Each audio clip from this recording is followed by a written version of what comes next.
शुक्लां ब्रह्मविचारसार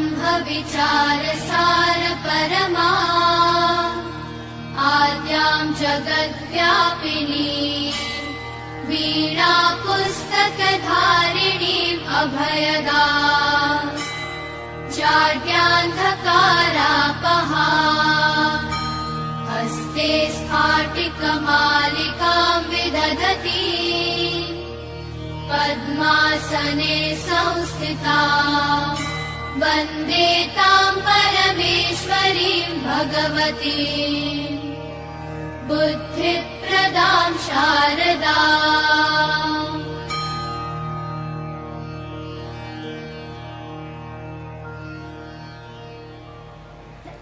मित्रों, नमः संस्कृत है। भूषण देववाणी द संस्कृत क्लासेस से मैं आपका दोस्त अजय पांडे। हम लोग सिद्धांत कौमुदी के सूत्र को पढ़ रहे हैं। सूत्रों को पढ़ते पढ़ते हम गुण संधि तक पढ़ लिए। गुण संधि के बाद जो क्रम आता है वह वृद्धि संधि का क्रम आता है, और वृद्धि संधि में हम वृद्धि संज्ञा सूत्र पहले पढ़ेंगे, उसके बाद वृद्धि संधि का सूत्र पढ़ेंगे। वृद्धि संज्ञा सूत्र हम पढ़ते हैं पहले। तो वृद्धि संज्ञा सूत्र है वृद्धि संज्ञा सूत्र वृद्धिरादैच वृद्धिरादैच।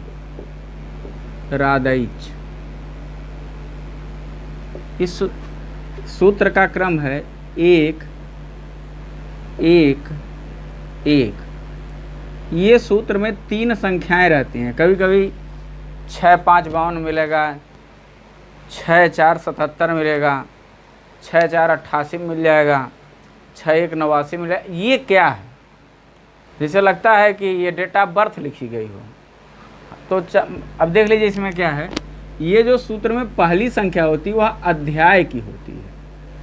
पहली संख्या जो होती है वह अध्याय बतलाती है। जो दूसरी संख्या होती है वह पाद बतलाती है, और जो तीसरी संख्या होती है वह संख्या बतलाती, सूत्र संख्या। तो क्या हुआ? पहले अध्याय के पहले पाद का पहला सूत्र है, मतलब यह अष्टाध्यायी का पहला सूत्र है। अष्टाध्यायी का पहला सूत्र क्या करता है? वृद्धि संज्ञा करता है, वृद्धि करता है। तो वृद्धि संज्ञा करने वाला सूत्र कौन सा है? वृद्धिरादैच, वृद्धिरादैच। अब सूत्र को का हम थोड़ा सा पदच्छेद या सूत्र का विच्छेद कर लेते हैं। तो ये होगा वृद्धि आत ऐच, वृद्धि आत ऐच। अब आत से तात्पर्य क्या होगा? हम तपरस तत्काल से पढ़े थे कि यदि किसी वर्ण के बाद ता आए तो वह उस वर्ण का बोध कराएगा, आत। तो आत ऐच वृद्धि, आत ऐच वृद्धि। अच्छा, क्रम में अगर लिखा जाता आ आय आओ की वृद्धि होती है तो सही तो यह था कि क्रम में ऐसे ही लिख देते कि आत ऐच वृद्धि, तब भी वही अर्थ निकलता। वृद्धिरादैच लिखा गया तब भी अर्थ, लेकिन वृद्धि पहले क्यों लिखा गया? तो इसके संदर्भ में थोड़ा सा जानना चाहिए कि यह जो वृद्धि शब्द है ना, वास्तव में यह वृद्धि हो, बढ़ जाए, उन्नति हो, मतलब ये मंगलकारी शब्द है। ये जो वृद्धि शब्द ये कैसा शब्द है? ये मंगलकारी है, और यह अष्टाध्यायी का पहला सूत्र है। अष्टाध्यायी का यह पहला सूत्र है।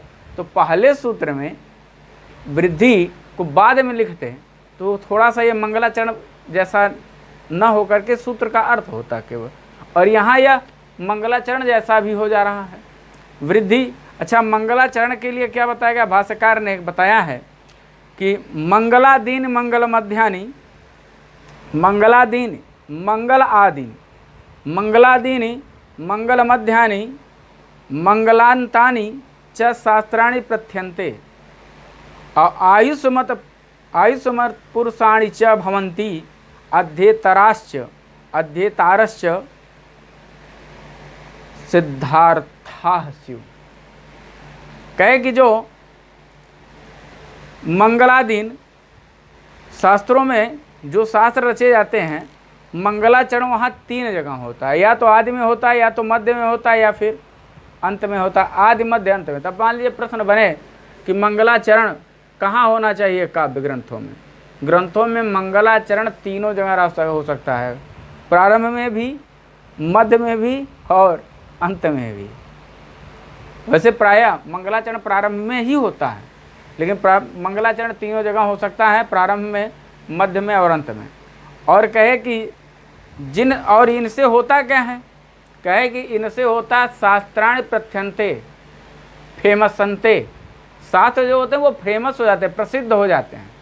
तो कहें कि मंगलाचरण से, अच्छा मंगलाचरण क्यों किया जाता है, क्यों किसी को प्रणाम किया जाता है, क्यों किसी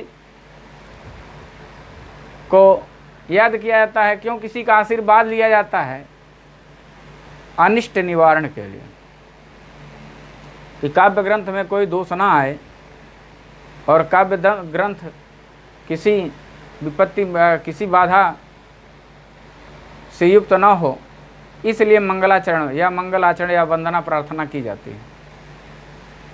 और इसीलिए प्रायः मंगलाचरण काव्य के प्रारंभ में ही मिल जाता, किसी किसी काव्य में मध्य में होगा, किसी में अंत में होगा, और किसी किसी काव्य में तो आपको 3 जगह मिल जाएगा। और जो धार्मिक ग्रंथ होते हैं वहाँ तो हर श्लोक, हर चौपाई, हर पद सब मंगल ही मंगल होते हैं। आइए,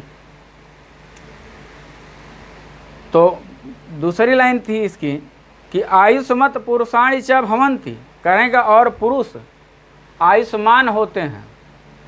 और पुरुष जो होते हैं वो क्या होते हैं, आयुष्मान होते हैं, दीर्घजीवी होते हैं, उनकी लंबी उम्र होती है। तो कहें किसकी किसकी, अध्येतारस्य, अध्येता जो होते हैं, जो उसको पढ़ने वाले होते हैं, उसकी।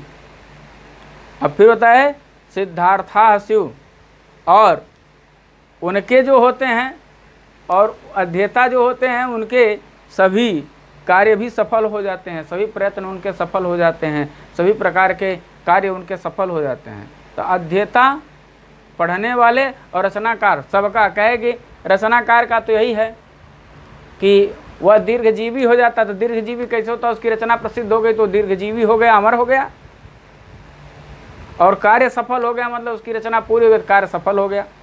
आइए हम इस पर चर्चा ना करें, हम वृद्धि राधाइज पढ़ रहे हैं। तो यहाँ इन्होंने बताया कि आत एच वृद्धि, वृद्धि की मैं चर्चा किया कि वृद्धि शब्द इसीलिए सूत्र में पहले रखा है कि क्योंकि वृद्धि शब्द जो मंगलकारी है। आइए वृद्धि रेच नहीं, वृद्धि राधाइज की हम वृत्ति पढ़ लेते हैं। आदैच वृद्धि संज्ञा स्यात्, यही है। आत ऐच को यदि हम मिलाते, आत ऐच की यदि हम संधि करते तो आदैच बन जाता। आत ऐच आदैच वृद्धि संज्ञा स्यात्, कह रहे हैं आत और ऐच की वृद्धि संज्ञा होती है। तो तत्परत तत्काल से ने ये बताया कि आत का अर्थ केवल आ, ऐच एक प्रत्याहार है जिसके अंतर्गत हम अय और औ पढ़ेंगे। अय औ की वृद्धि संज्ञा होती है। अय औ इन स्वरों को वृद्धि कहते हैं। अय औ वृद्धि संज्ञक होते हैं। अय औ को वृद्धि कहते हैं। कुछ भी हम कह सकते हैं, वृद्धि संज्ञक होते हैं, वृद्धि कहते हैं, इनकी वृद्धि संज्ञा होती है। तो प्रश्न बनेगा कि वृद्धि संज्ञक वर्ण कितने होते हैं? 3 होते हैं। कौन कौन से होते हैं? अय औ। और इसी से थोड़ा सा नीचे वाली बात कर दीजिए, गुण हो जाएगा अ ए ओ, ये गुण है, और अय औ ये वृद्धि है। अच्छा, अष्टाध्यायी के क्रम में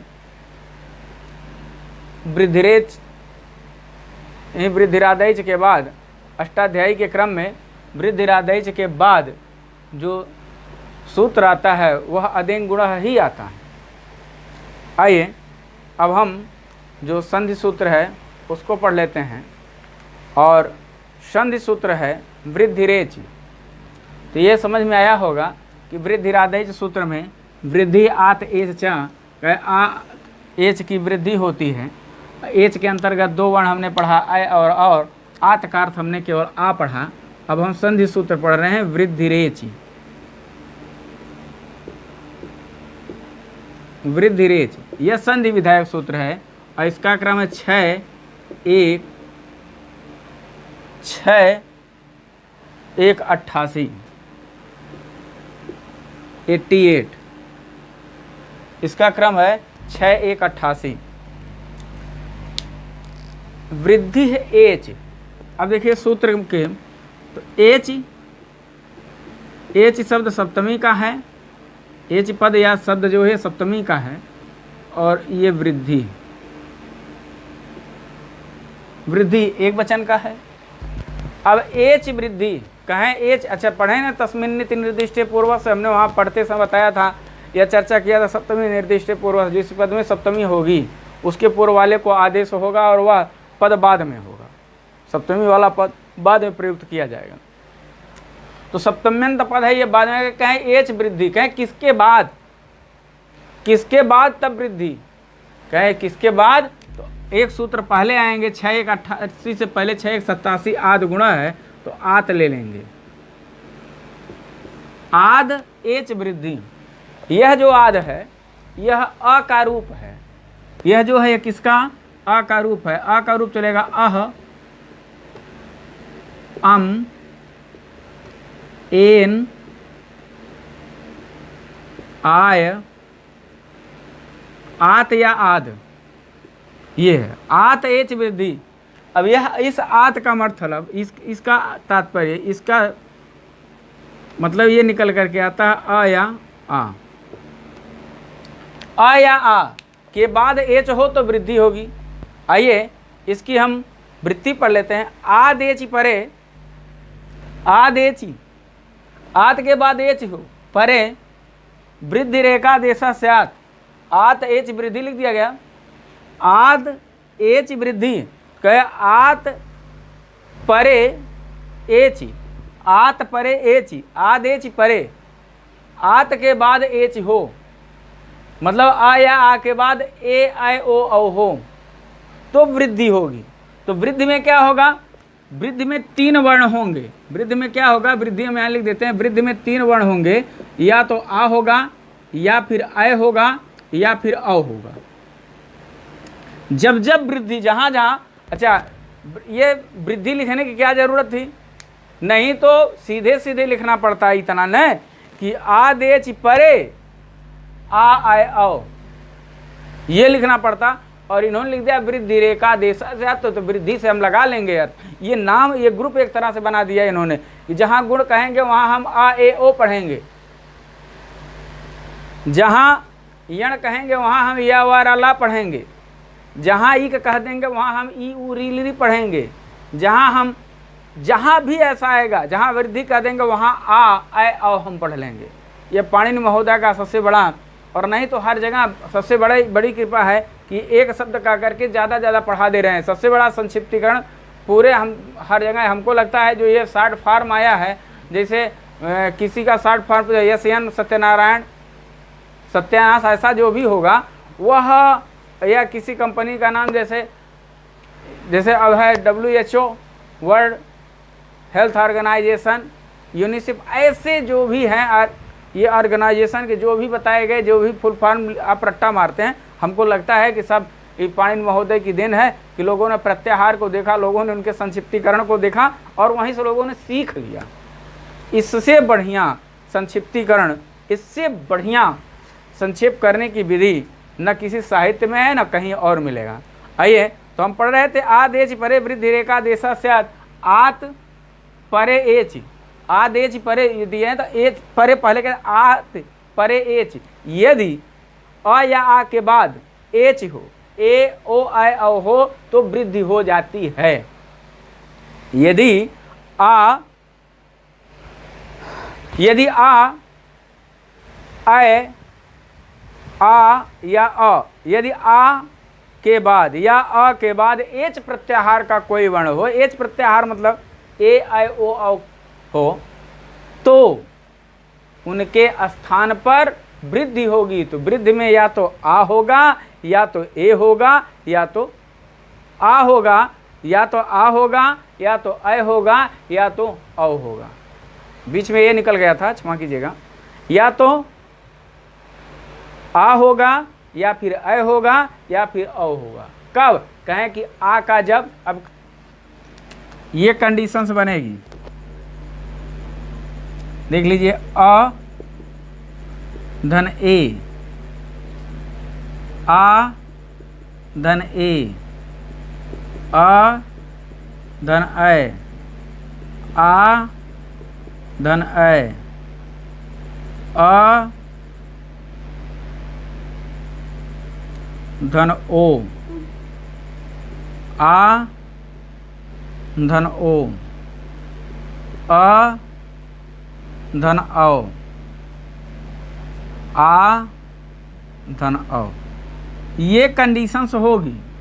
जब ये कंडीशन बनेगी, ये ये आत हो गया और यह एच ही हो गया। ये क्या है? ये आत और यह हो गया एच। तो वृद्धि क्या होगी? आइए यहाँ वृद्धि लिख लेते हैं। वृद्धि के अंतर्गत 3 होने हैं, आ, आय, औ।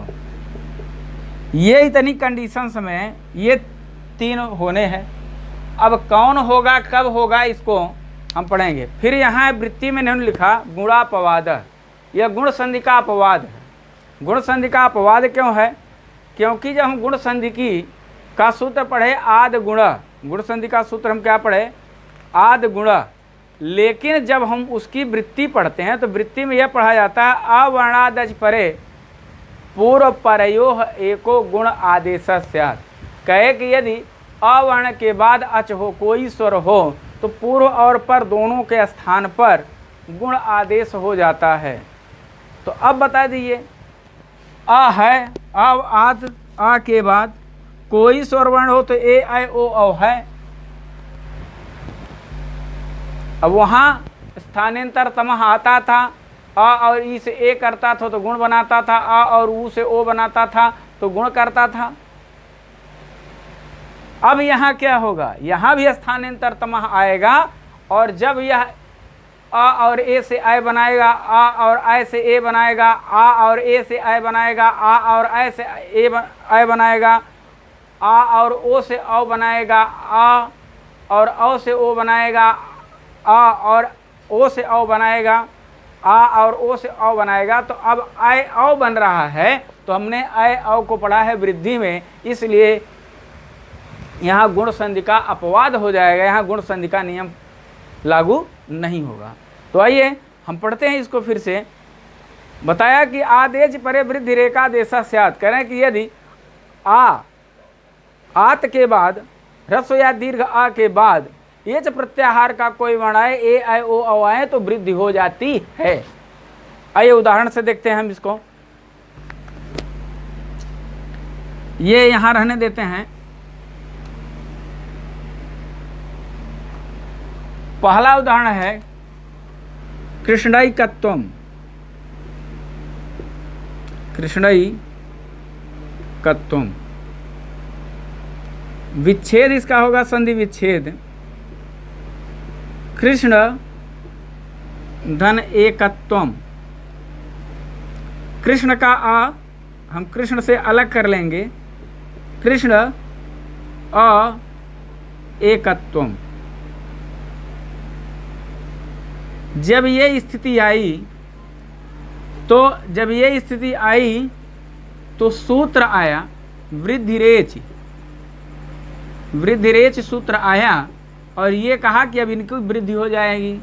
तो जब इसने वृद्धि किया तो इसने 3 आदेश लिया। यह वृद्धि करके 3 आदेश है, आ, आय और औ, 3 आदेश लिया। अब ये समस्या बनने लगी कि अ और ए के स्थान पर कौन सी वृद्धि हो।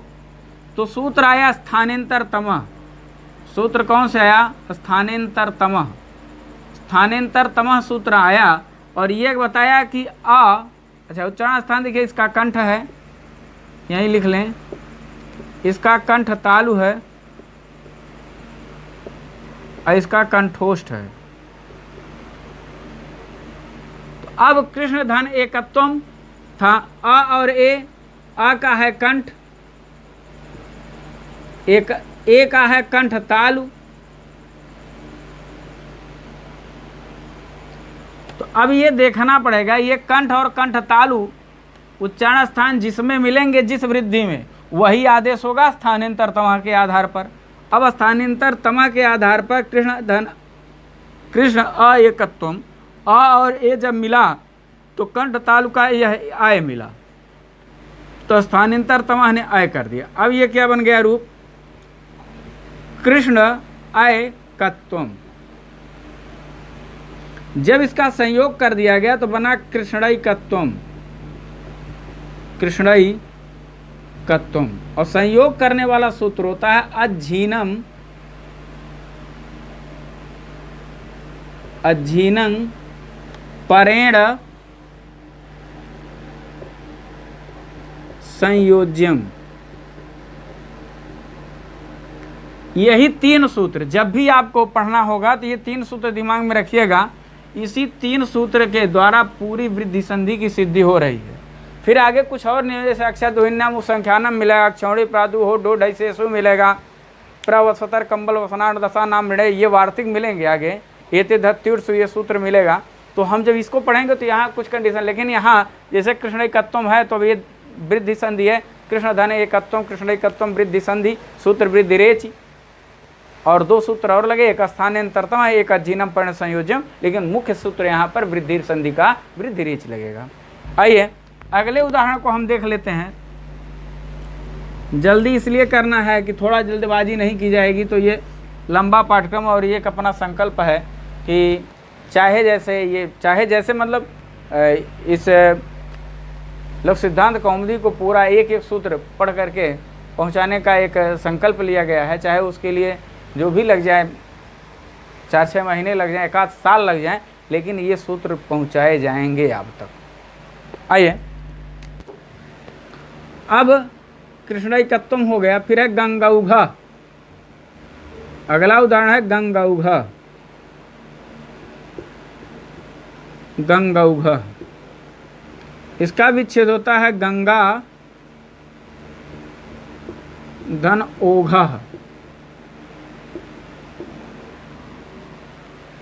अच्छा, कृष्णैकत्वम का अर्थ होता है कृष्ण की एकता, और गंगौघ का अर्थ होता है गंगा ओघ माने प्रवाह, प्रवाह धारा बहना, तो गंगौघ गंगा का प्रवाह, तो गंगा धन ओघ। अब यहाँ गंगा में के अंत में क्या है, आ,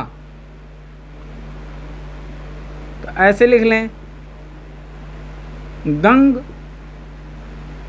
धन लिखने के यहाँ जो आ ओघ।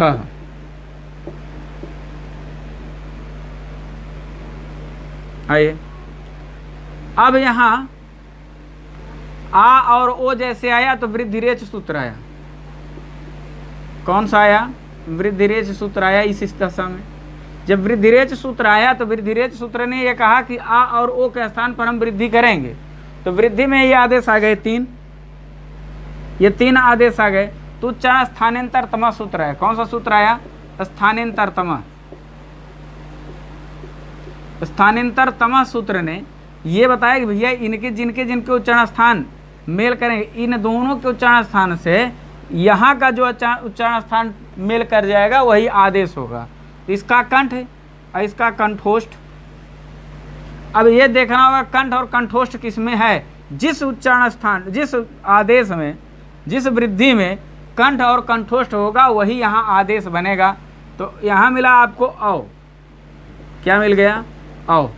अब ये हो गया गंग, गंग धन औ, गंग औ ओघ, ओघ था, अब ये घ हो जाएगा केवल, गंग औ घ। अब वही अज्जीनम पर्ण संयोजन से मिला दीजिए तो ये गंगौघ, यह रूप सिद्ध हो जाएगा। यहाँ फिर लिख लीजिए अज्जीनम परेण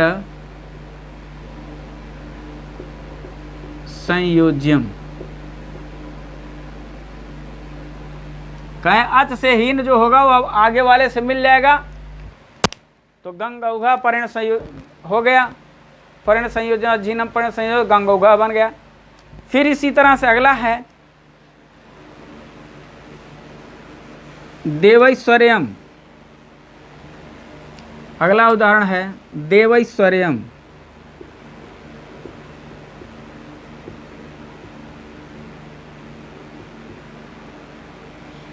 इसका विच्छेद है देव धन ऐश्वर्यम। देव के व से अ बाहर कर लेते हैं, अ धन ऐश्वर्यम। यह स्थिति बनी।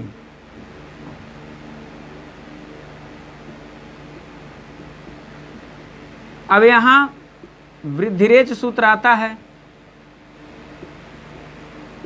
और यह जो है वृद्धि का विधान कर देता है। जब वृद्धि का विधान करता है तो फिर यहाँ ये समझ, अब तीन तीन आ जाते हैं, आ औ आ जाते हैं।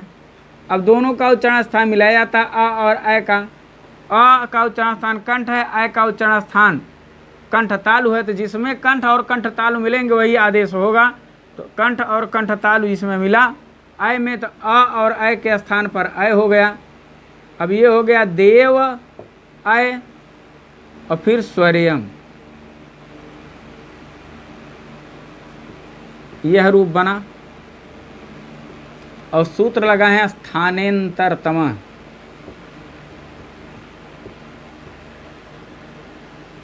फिर देव देवैश्वर्यम,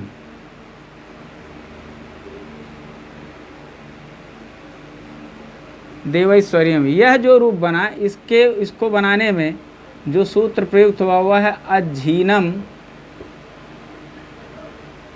परेण संयोज्यम। अज्झीनम परेण संयोज्यम, यह सूत्र लगा।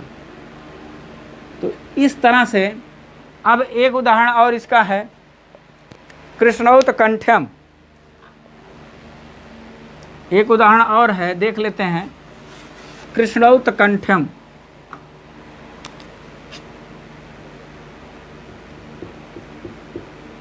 कृष्णौत कंठ्यम, इसका इस पद का विच्छेद होगा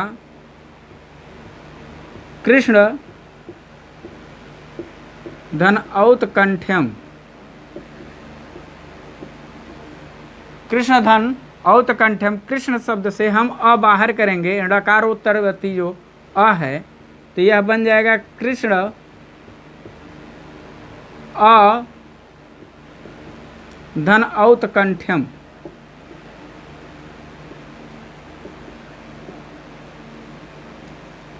कृष्ण अ औत कंठ्यम।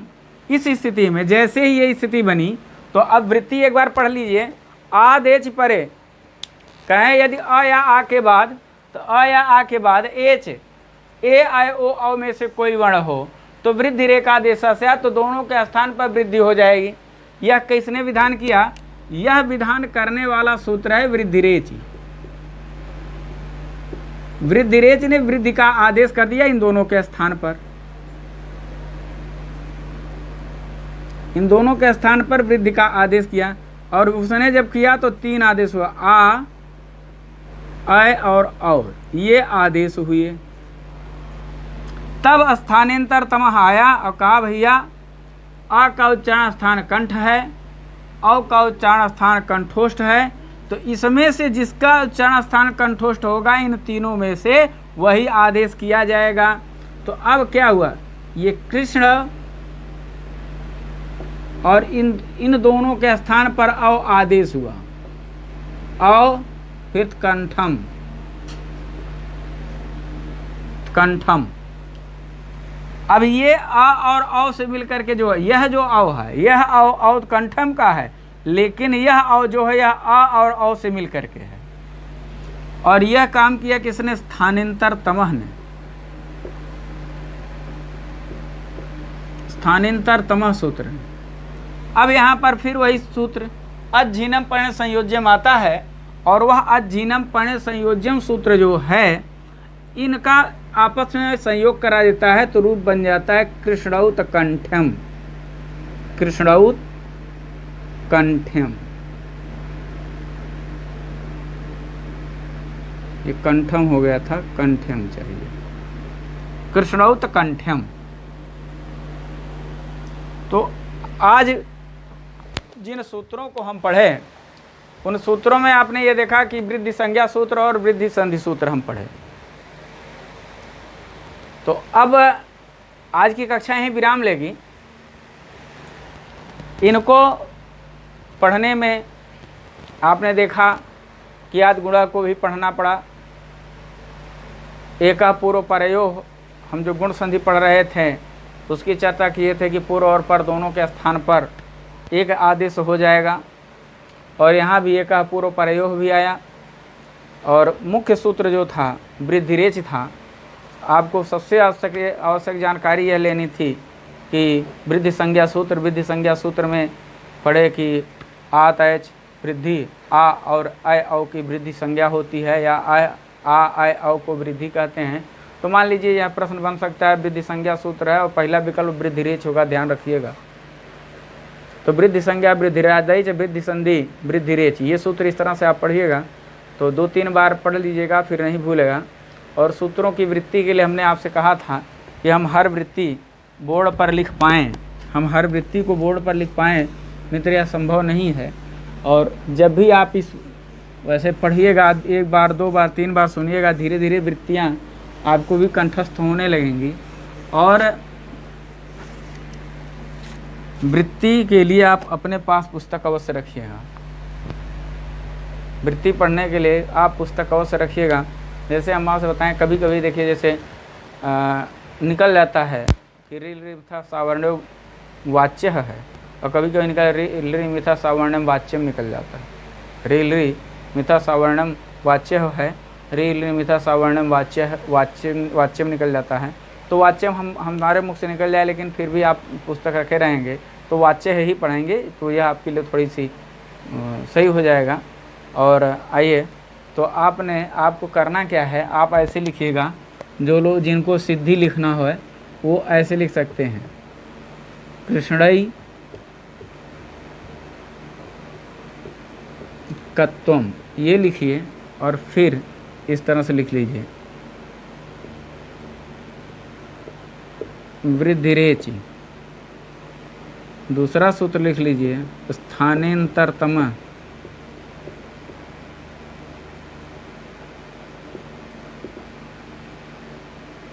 और तीसरा सूत्र लिख लीजिए अज्झीनं परेण संयोज्यम। हर उदाहरण को ऐसे लिखिएगा, और यदि इस तरह से आपने लिखा तो जैसे कृष्णैकत्वम और आपको जानकारी रखना है तो थोड़ा सा एक काम और कर लीजिए।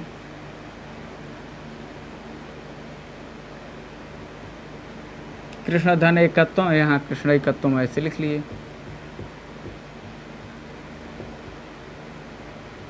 अब ऐसे ले कृष्ण एकत्वम, और यहाँ वृद्धि संधि अब हो जाएगी।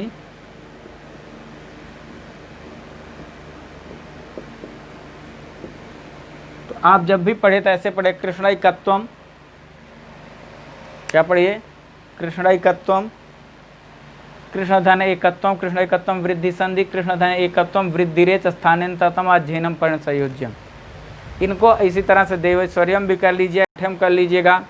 और इसी तरह से आप जो है देवैश्वर्यम करिएगा, इसी तरह से गंगौघा कर लीजिए, इसी तरह जलौघा मिलेगा आपको, इसी तरह से मतैक्यम मिलेगा, इसी तरह सदैवह मिलेगा, तथैवह मिलेगा, कथैवह मिलेगा। जो भी मिलेंगे शब्द इसी तरह से सबकी सिद्धि हो जाएगी। बस आज के लिए इतना ही। और आपसे फिर निवेदन है कि चैनल को सब्सक्राइब करिए, लोगों को लिंक शेयर करिए, और जहाँ भी लगता है आप कमेंट्स में ज़रूर लिखिए कि यहाँ ये बात नहीं समझ में आई। अपने तरफ से पूरा प्रयास किया जा रहा है कि हर बात सबके समझ में आए। कहीं कहीं क्षेत्रीय, जैसे देखिए मतलब का अर्थ मीन्स हम बताना चाहते हैं, इसका अर्थ है। जो जहाँ हम मतलब बोलेंगे आप इसका मतलब का अर्थ है, इसका अर्थ यह है। आप मतलब का अर्थ क्या पढ़ेंगे, मतलब का अर्थ आप जानिएगा इसका अर्थ यह है। क्योंकि मतलब हमारे यहाँ हमारे यहाँ की क्षेत्रीय शब्द है, और क्षेत्रीय शब्द प्रायः जो है निकल ही जाते हैं, चाहे जहाँ आप रहिए, और भाषा ही सबकी पहचान होती है।